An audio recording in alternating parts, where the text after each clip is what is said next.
I've been recording. Welcome, greetings everybody. Wesley Pepper here. Welcome to the Art Lexcia podcast. Welcome to episode 192. Yeah, man. So I think it's like almost 2 weeks that I haven't put up an episode.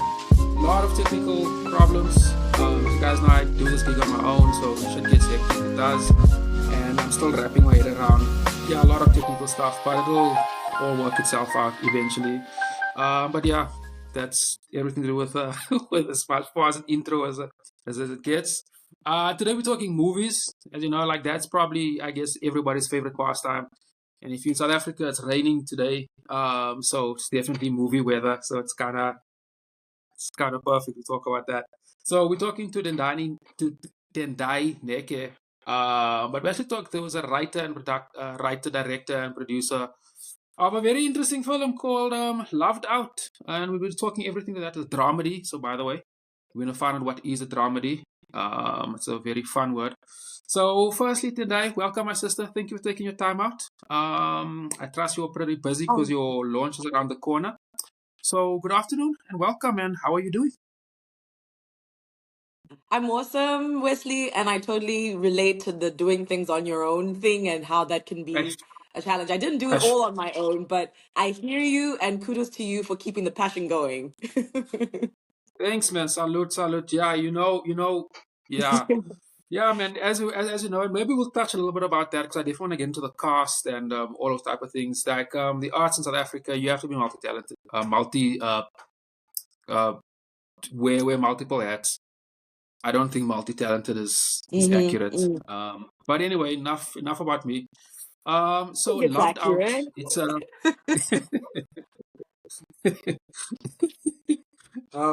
so loved out as a dramedy. It's a female-led cast. And the payoff line: 1 week, one contest, one very kidnapped mom. Like I said, the very kidnapped mom kind of cracks me up. It's pretty funny. So yeah, let's just tell us a little bit about the film. And then we'll unpack everything as we go ahead. Yeah, the film is about an ambitious entrepreneur who's in her 20s. She has a love life, she has a business, and she has a very chaotic mother. And they run the business together, and she basically has to keep everything together. And her mom actually starts to get a little bit out of hand, and she desperately wants to get rid of her.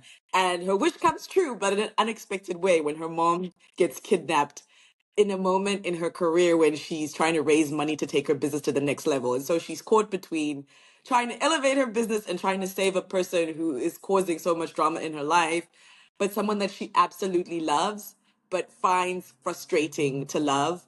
And at the same time, she has to keep her marriage going, but temptation kind of comes in the way. So the film really is about when you pour so much of yourself into people and it doesn't always give you the rewards that you want. And what do you do? What do you do when you need to get to the next level and the people that you care about and you love and things that you love are getting in the way of that? Yeah, that is very to the point. Yeah, nice one. So it's a female-led thing. It's also I know it premieres next month, as in September, but it is Women's Month.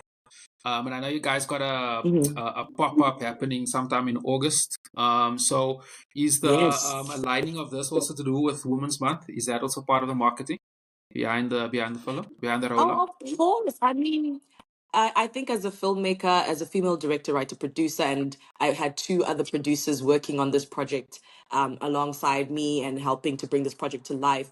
A passion of mine and a passion of my female filmmaker peers is to put women in leadership positions, whether it's in front or behind the camera. And that's absolutely the story as well. As a female, I look at the world through the lens of being a woman. And so it's a happy coincidence that we announced the film during Women's Month. And so we want to celebrate the cast, we want to celebrate the talent behind the camera that are women. But even if it was Valentine's Day, I would have made this film with women. Even if it was Christmas, it would have been women. So it just kind of worked out that this is the dialogue that's in the foreground nationally, but it's inherently who we are as a business and who I am as a filmmaker. Yeah. Yeah, man. So, for my listeners, tell us a little bit about your background, man, about your writing. I know you also you got a pretty extensive bio, some really cool stuff over there. And like you say, you wear many hats. So it'll be cool just to so my viewers can get an idea of the person behind the camera. And you know, it's fun being the person behind the camera because nobody knows who you are until moments like this. Well, till today. And I would much rather my cast. Yeah, but it's fine, right? Because the whole point of what making the work is to make the work and bring stories to the world. But I am a writer. I'm a filmmaker, and I've primarily worked as a producer in my career. But I write and direct as well. And I've run a creative agency for the last year and a small production company for the last 5 to 8 years, on and off. We were doing theater productions at the Joburg Theater, pop up theater, Bioscope. We've done plays in sports clubs, basically just passionate about how do we find ways to bring stories to the world and to people where they are, whether it's formally or informally. And our debut series, Working Wives, premiered on Showmax in 2021. And we went on to win some awards at film festivals for Best Web Series, which was amazing. And the series starred Tendayi Nyeke and 10 Diamond, Zimbabwean actors that were in the first Zimbabwean Netflix movie that Netflix licensed when Netflix was just starting out. And really, my career has been about using what I have in my hands, honestly, Wesley, and going. I was trained and grew up with entrepreneurial parents that were always like, yes, you'll have a job, you'll have an employer potentially, but always find something else to do with the skills that you have to supplement your income, to explore other passions. And so I've always just grown up with this scrappiness of like, oh, okay, what can I do with this digital watch? Can I sell this digital watch? Can I use it to host a marathon, whatever? And so with very little money, we made this web series, and Showmax really believed in us, and they licensed the series for 18 months, and that was our first thing that we broke even with. I wrote other web series prior. The production value wasn't very good, but it was all learning, with each one.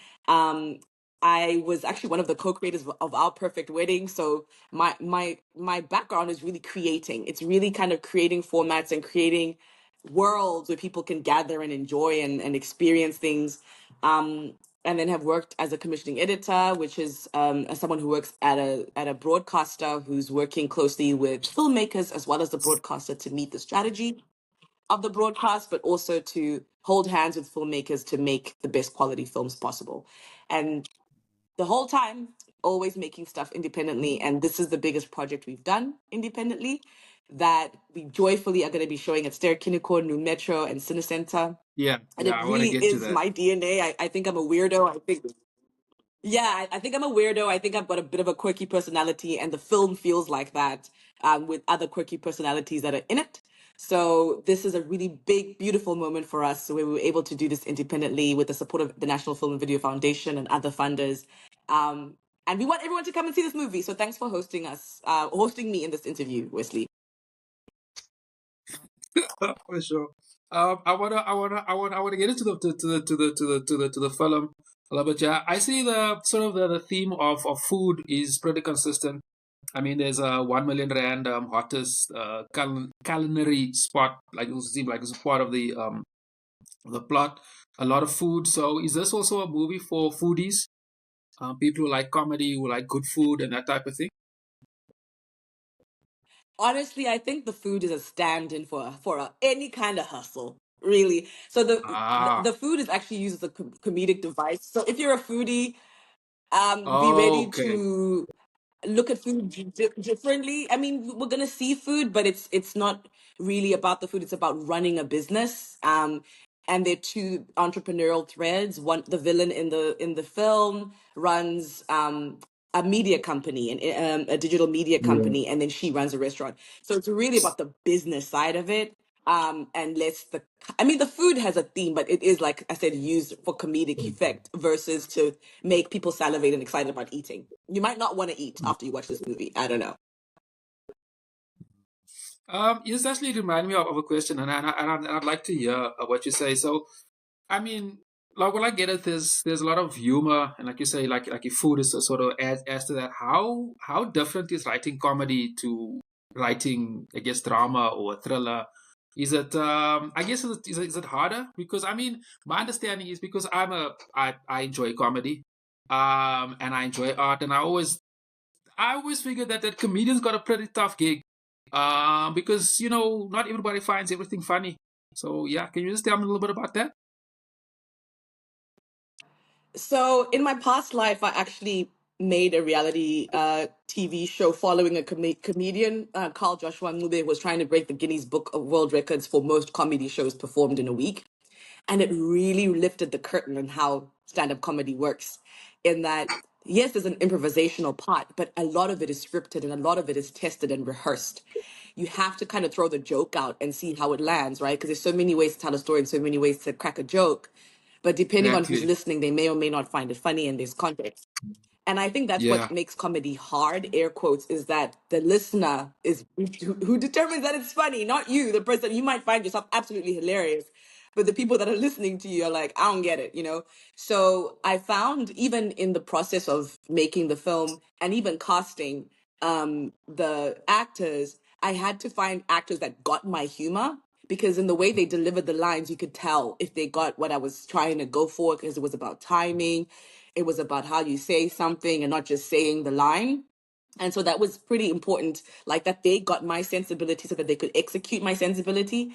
And then even in the process of shooting, sometimes crew was like, Sissy, what is that? Like, we don't get it or whatever. And so I'd have to workshop some stuff, or because if you find you're having to explain a joke, it's not working, right? So Yeah, then it's definitely the idea of almost workshopping something until yeah.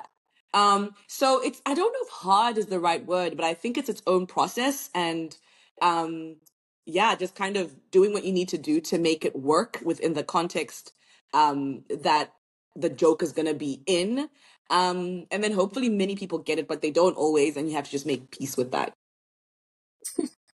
yeah, I get it. I get it.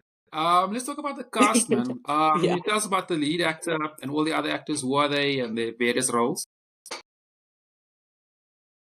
I'm still amazed that these people said yes. I have to say this is an independent film, so we were not backed by a big studio. It really was, like I said, scrappy. And Kaborina Kubega, who is in Shaga Ilembe now, that is Yeah, killing it on yeah, multi-choice. We've got Bahumi yeah. Mhlomo, who's an amazing actress, very talented actress, and is influential on her own social media platforms. We have Jefferson Lan, who was in a film that released recently. We have Tulani and Zunzu. So we have Tumi Morake. We have Aya Kantunja, who is in Youngins. I think it was such a beautiful, beautiful thing to have these people willing to read, and every single person auditioned. There's not a single person that was like, no, we're not going to audition. What is this tiny movie? Um, and I needed them to audition, not because I doubted their acting, but because of the nuance of the comedy, right? Yeah, Can I you get imagine what you asking said. Tumi Morake and Kabulina Yeah, Ubega to audition, yeah, I right? get what you And they're like, said. sure, and they did it, and they were so, with such a joy. They were such space givers on the set, and they really embodied all of these characters. And it was just about chemistry and putting together this cast that feels like you believe that they live in the same world. And I believe we did that. I think we made it work. I'm sure it'll work. And yeah, yeah, I get what you're saying when you don't necessarily have the budget and you're trying to attract big names. I mean, like for them, they have to really believe in the project, and that's not easy. People who listen to this podcast know what you're talking about. And then the production team. Tell us a little bit about that. Who are they? I know you wearing many hats as well. Yeah, I mean, in this one, I obviously wrote the script, and I actually started working on the script because I'm Zimbabwean born and I moved to South Africa about 15 years ago, and so there was an adaptation period, and the script came from this process of trying to adapt, right? Because I was a freelance filmmaker as well, and so that hustle spirit, trying to find my voice. So I started tinkering on the script a while ago, but I remember pitching it, and people just didn't quite like. It wasn't really. I was a young writer, so it wasn't really working. And then about 2 years ago, 2 or 3 years ago, I started working on the script again, and suddenly it just flowed. And I think because I'd grown as a storyteller, I was able to now convey what I was trying to say. And then in bringing the crew together, the script. Honestly, that's I was sharing the script with people, and they were like, "Yeah, we love it, we love it." And there's some people that I had initially approached, that we all kind of came up together. I wanted to work with people that we started out together and whose work I admired, and then I also wanted to have as many female people helming. The heads of departments. Our cinematographer, Halpi, is an award-winning SAFTA cinematographer. Our production designer is an award-winning production designer. Our wardrobe person is an award-winning. So I was just lucky that these people responded to the material and they said yes. And at least 4 departments were headed up by women, and 2 of them technical departments, which I think is so badass. And I think people underestimate women in these roles, but they bring a specific perspective. And it was amazing watching these women lead their teams and watching Halpi lead her camera department and her lighting department. And Martha lead her production design department. So it really was again about the sensibility. Like, you can't ask a production designer to work on your film and they don't get what you're trying to achieve. They have to appreciate what you're trying to achieve. And so when they were pitching back how they would approach the set design or the lighting, we saw that there was alignment and we carried on working together. So, and then I just want to shout out to the 3 actually other producers that we work with, Dikelo Mamiala, who's a business partner, longtime business partner, day one believer in the vision, and Lani Desfort, who's a producer, and Kaya Kuhn, who we produce an animated series for Disney together.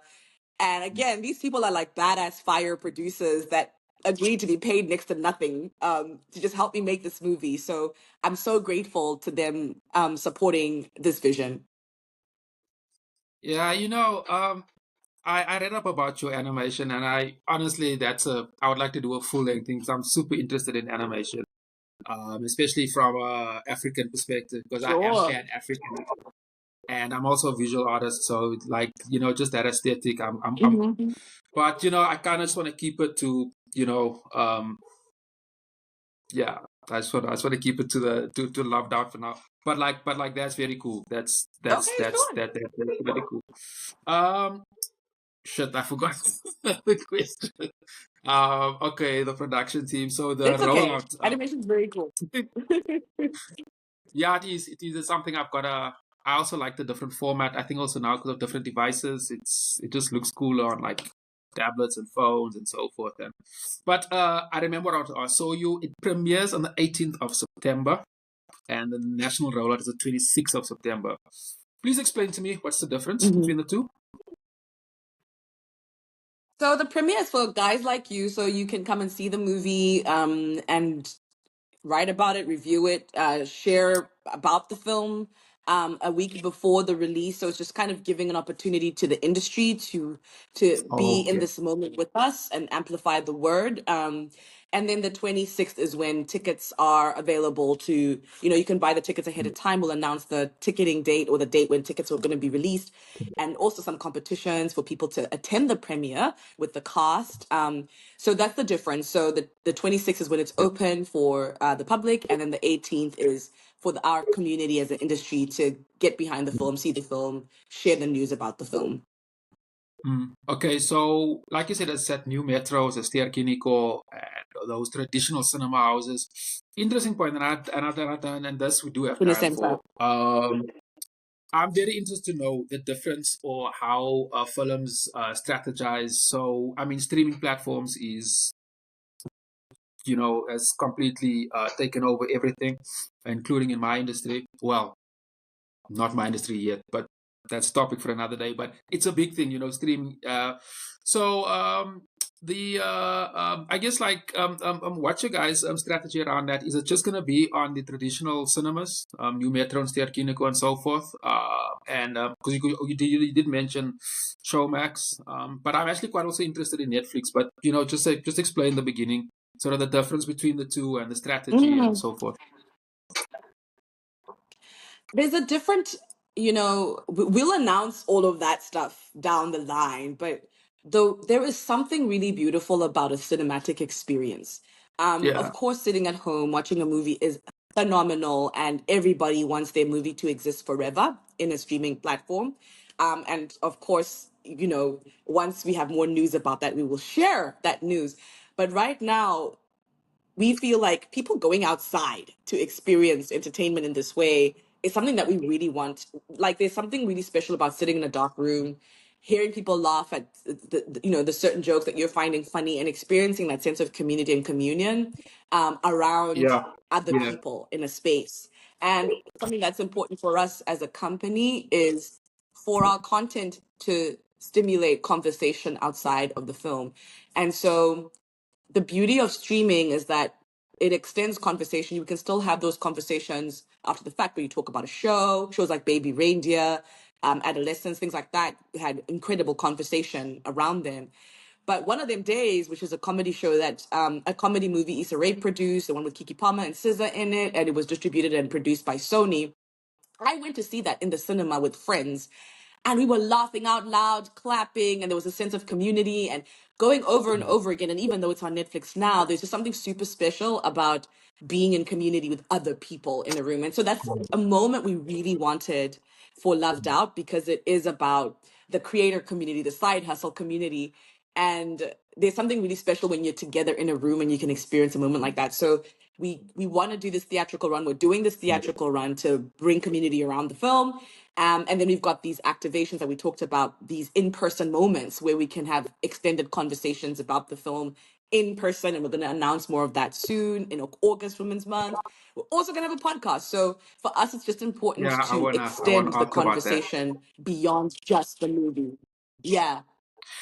That's very interesting. That's very interesting. And thanks for that. That's pretty interesting. I get what you say about sense of community. In the visual art industry, is the same. In fact, the arts in general is the same. One more question on the streaming thing, and this is also for, I got a personal investment in this. Which one is more financially sustainable, traditional cinemas or streaming platforms? I think there's no one size fits all, right? So I think as a producer, where your costs can be met and you make a profit and you can guarantee that, right? That's it. That's exciting to a producer. So if you can get an offer up front, and you know how much you're going to get, that's great. With cinema, we don't know how many people are going to show up at the cinema, right? It's up to us as the community to show up for each other, right? And trust that we're going to have a great experience in the movie house. So it's a one has its own risks, and I they each see. have their own Yeah. barrier to entry. But a distributor was asking us, you need to just make sure, and other filmmakers, and as an independent filmmaker, I'm really blessed to have a community of other filmmakers that have dared to do this as well and been in the cinemas as well, and gone to them for advice and go, when you did it, what were you thinking and what should I be thinking? And the same answer kept coming up, which was, you need to know why you're doing it. So, of course, Interesting. there's the financial piece, and if that's important to you, it will inform your strategy. But because building community around our content is important to us, that cinematic experience was part of our story that we want to have. So we made the choice to go ahead and do that. So there isn't a one size fits all, and each one has its own trade-offs. Um, and of course, we want to make a sustainable movie. So any opportunity we can have to show the movie and make money back is great. But for Good, good, us, good. step one is to bring community around the film, which is why we're doing a theatrical release. Very interesting. Thanks for that. Thanks for that. That was very interesting. Yeah, I mean, you mentioned like there's I think we kind of touched on the pop up, with merch and meeting the cast and so forth in August. But you also got a six-part podcast. Yeah, tell us a little bit about that. When will that be published or released, and on what platforms, and what will it be about? And yeah, We're gonna do a Wesley. We're gonna be on YouTube. We're gonna be on Spotify. We're gonna be on iTunes. We're exploring some WhatsApp options. That's an interface I'm learning. So if you can teach me, or if your audience can teach me how to do that, we'd love to just get as many people listening to this podcast as well. So we're gonna have a video component. We're gonna have an audio component. Look out for it mid-month. We're gonna be announcing in the next week. But in the meantime, if people follow us on yeah, @lovedoutaf on all socials, they can hear when we're going to announce things, or our website, www.lovedoutaf.com. They can also hear from us when we're going to be releasing things. So YouTube, Spotify, iTunes, and then somebody must teach me how to work WhatsApp, and then we can do that too. I actually didn't know that about WhatsApp. So you're actually telling me something. So I'm definitely going to look into that. I didn't know Okay. that, but to be honest with you, I just use WhatsApp for chatting. I don't necessarily use the updates and so forth. But that's interesting. Thanks for that. I'm gonna, I'll for myself, I'll also look into it. Yeah, very, very interesting. Um, yeah, man. So the 18th of September the national road is on the 26th of September. Very interesting. Like I said, what you said about Netflix, I was very interested to know about that. Lots of events leading up to the event. I think we actually covered everything, man. Yeah, I think we actually, we actually covered everything. But did I? Thanks, man. Like, I get the whole a female-led thing. That's beautiful. Like having a predominantly female cast. I think that's dope. And also like I mentioned at the beginning, like I also got a bit of a publishing reading background type of thing. So whenever I'm watching a movie, I always like to look at dialogue. I look at little artsy things, man. Nice. Plot. The lighting, costumes. I love good costumes, makeup. I love it when people put an effort into great storytelling. Because like what I've been tracking, like with this podcast, I've been doing it since the hard lockdown. And I started with the original things to see how artists Mm-hmm. are adapting to this global thingy, and it was actually quite a thing. Or rather, it was quite heavy on artists, and I've noticed how people sort of how movies and series have sort of changed format, or rather how streaming platforms have sort of changed format. It's especially like artsy things like set design, and like there's a lot less Mm-hmm. detail in some shots, and more detail, and dialogue and so forth, and comedy, and trying to and Right. create clickbait and stuff like that. So yeah, I'm just a big fan of all of that. And I will definitely, to my listeners, I'll definitely Okay. add up all the details, because you mentioned your website, your social media handles, but just if those that missed it, can you just give it us again? So it's on you on Instagram, Facebook, and Of all over. course. Yeah, just give us your social media Yeah, handles. Instagram, Facebook, TikTok. Yeah, TikTok. Instagram, Facebook, Yeah, that works. TikTok, and website at Loved Out AF, A for Alpha, F for Frog. And the website is www.lovedoutaf.com. And then we drop our stuff under our production company YouTube, which is Diani Studios on YouTube, and Diani Studios website as well. But if you follow Loved Out AF across all socials, you will get the latest and greatest of everything. Dope. And I'll definitely, like I said, I'll definitely add all those information in the description box here below. And I'll definitely be keeping an eye out, man, for your premiere and your rollout. I'll definitely, I'll push it on this platform. And like I tell all my guests, I always chop the episodes up into shortened format. I'm sure you're aware, but that's a very effective tool for podcasts and just video content in general. I usually do it a week. But sometimes, because I do this gig on my own, sometimes maybe 2 weeks. But I do let the people know when I push it out. And thanks for coming through, man. This was great. This was good. Awesome. It My also pleasure. sounds you've marketed to the right person, and like I said, I'll be pushing it out. In fact, I'm actually attending a thingy now. Also do with film. They're actually launching a film just at the theater, yeah, which I definitely want to check out. So I'll definitely be telling people there Amazing. about the conversation too. So Tendayi, thanks a lot for coming through, my sister. All the My best for pleasure. the rollout, and I hope you make lots of money. Make Me lots and too. lots and lots and lots of Me money. Make too. money. Make money. I want artists to make money. So all the best, my sister, and Thank I'll you. definitely keep you up to speed with regards to when I publish everything. And yeah, thank you very much for coming Sounds through. good. Thanks, you, Wesley. Take care, man. Cheers. Bye bye.